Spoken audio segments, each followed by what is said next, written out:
Left ventricular hypertrophy on ECG can manifest as various QRS morphologies.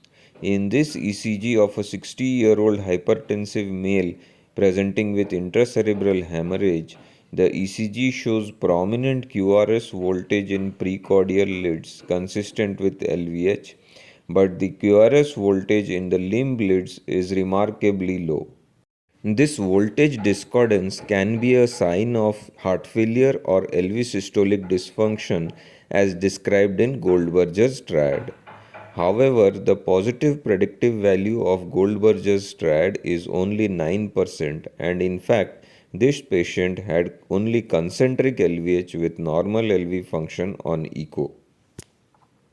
Posterior deviation of QRS axis can explain this voltage discordance even in the absence of any cardiac disease.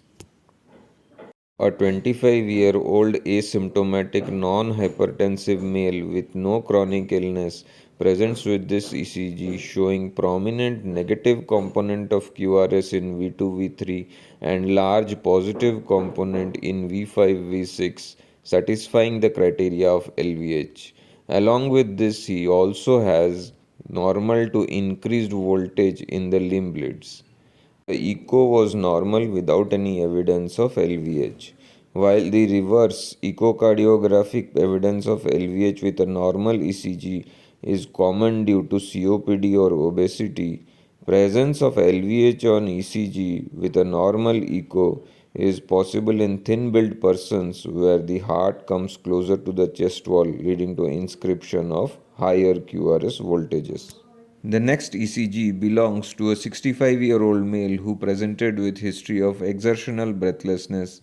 Uniformly high QRS voltages seen throughout the limb lids and the precordial lids, but in lids with predominantly positive QRS there is ST depression and asymmetric T wave inversion, especially in V5 and V6, which is called the systolic overload or the left ventricular hypertrophy with strain pattern.